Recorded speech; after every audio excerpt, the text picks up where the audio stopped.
Yes ma'am. मैं चाहती हूँ फाइल कल तक कंप्लीट हो जाए। सॉरी मैम, कल तक तो ये फाइल कंप्लीट नहीं हो सकती। क्यों, ऐसा क्या करने जा रही हो? मैम मुझे कल वोट देने जाना है। वोट? व्हाट रविश, ये क्या फालतू के कामों में पड़ी हुई हो? मैम ये कोई फालतू का काम नहीं है। मैं भारतीय नागरिक हूँ और भारतीय नागरिक होने के नाते यह मेरा कर्तव्य है कि मैं वोट देने जाऊँ, इसलिए कल मैं अवश्य वोट देने जाऊंगी। ठीक है, तुम अपने कर्तव्यों को पालन करो और वोट देने अवश्य जाओ, पर मैं तो कहीं नहीं जाने वाली। मैम मतदाता बनना भी तो जरूरी है। मैं मतदाता हूँ, मेरे पास वोटर आईडी भी है और मेरे पास इसके कई सारे फायदे भी हैं।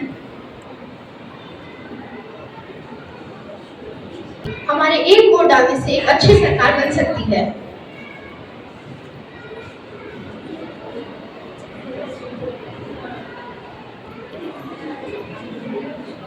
अच्छा ऐसा है, देश सरकार नहीं, हम जैसे बिजनेस वुमन चाहते हैं। मैम आपका ये बोलना तो जायज है, मगर एक अच्छी सरकार की वजह से हमारा बिजनेस चल सकता है, इसलिए मुझे लगता है आपको भी वोट देने जाना चाहिए। हाँ शायद तुम सही बोल रही हो, मुझे भी अपने कर्तव्यों का पालन करना चाहिए और वोट देने अवश्य जाना चाहिए। जी मैम। राजनीतिक मतदान बिल्कुल बच चुका है, सारी पार्टियां आपके सामने हैं, तो जाइए और जाकर वोट कीजिए, क्योंकि वोट देना आपका कर्तव्य और आपका धर्म है। ये तो सही है, मगर हम चुने किसको? जनता विवेक से मत देना है, सुनो सभी को, चुनो सही को। सुनो सभी को, चुनो सही को। सुनो सभी को, चुनो सही को। सुनो सभी को, चुनो सही को। सुनो सभी को, चुनो सही को। सुनो सभी को, चुनो सही को। तो चलिए हम सब आपको लेकर चलते हैं हमारी युवा पीढ़ी की तरफ और देखते हैं कि उनका मतदान के बारे में क्या मानना है। हाय दिव्यांशी, हेलो श्रेया, कल तो हमारी छुट्टी है, कल का क्या प्लान? हेलो नियति। हेलो नियति। चलो हम लोग मैं ये सोच रही थी कल हम लोग कहीं घूमने चलते हैं या फिर पिकनिक मनाने चलते हैं। हाँ तुम सही कह रही हो, कल हमें घूमने या फिर कहीं पिकनिक मनाने चलना चाहिए।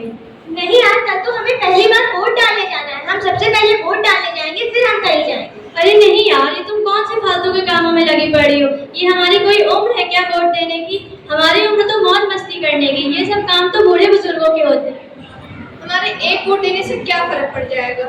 तुम ये पूछ रही हो कि हमारे एक वोट देने से क्या फर्क पड़ सकता है? हाँ क्या पड़ सकता है? हमारे एक वोट देने से सरकार बन सकती है और सरकार बनते बनते रुक भी सकती है। अरे नहीं रुकती है यार, ये सब और सिर्फ फालतू के काम है। हम सुबह से जाके लाइन में लगे और अपना समय बर्बाद करें। अरे यार तुम किस अधिकार की बात कर रही हो? सरकार बनने के बाद तो हमें पूछती तक नहीं है, और फिर वैसे भी मुझे तो अपना भविष्य विदेश में जाकर बनाना है। मैं यहाँ पर वोट दूं या ना दूं, मेरे एक वोट देने से कोई फर्क नहीं पड़ेगा। क्या तुम्हें अपने देश के प्रति बिल्कुल भी प्रेम नहीं है? तुम्हारे एक वोट देने से न जाने कैसे सरकार बन सकती है और बनते बनते रुक सकती है। तुम ये सोचती हो कि सरकार ने तुम्हारे लिए क्या किया, कभी तुमने ये सोचा है कि तुमने सरकार के लिए क्या किया है? नई नई सरकारें बनती हैं और नई नई नीतियां आती हैं जिसका फायदा हम उठाते हैं। हाँ तुम सही कह रही हो, वास्तव में हमें पहले मतदान का मतलब नहीं पता था, अब हमें मतदान का मतलब पता चल गया है। हम सभी कल मतदान देने जाएंगे।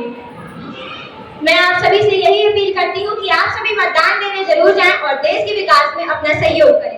हम बढ़ेंगे देश बढ़ेगा, हम बदलेंगे देश बदलेगा। हम बढ़ेंगे देश बढ़ेगा, हम बदलेंगे देश बदलेगा। हम बढ़ेंगे देश बढ़ेगा, हम बदलेंगे देश बदलेगा। हम बढ़ेंगे देश बढ़ेगा, हम बदलेंगे देश बदलेगा। हम बढ़ेंगे देश बढ़ेगा, हम बदलेंगे देश बदलेगा।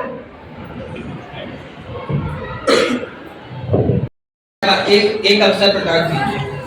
आप हमारे नेताजी को वोट दीजिए। नेताजी आपके बच्चों को अच्छी शिक्षा प्राप्त कराएंगे। आप हमारे नेताजी को वोट दीजिए, नेताजी आपकी गलियों में स्वास्थ्य केंद्र खुलवा देंगे। आप हमारे नेताजी को वोट दीजिए, वो आपकी गलियों में अच्छी अच्छी रोडें बनवा देंगे। आप हमारे नेताजी को वोट दीजिए, नेताजी आपके तरफ बिजली और पानी की मुफ्त मुहैया करवाएंगे। आप हमारे नेताजी को वोट दीजिए, हमारे नेताजी आपका बहुत अच्छे से ख्याल रखें। हमारा नेता कैसा हो? भैया जैसा हो। अच्युत भैया जिंदाबाद। जिंदाबाद जिंदाबाद।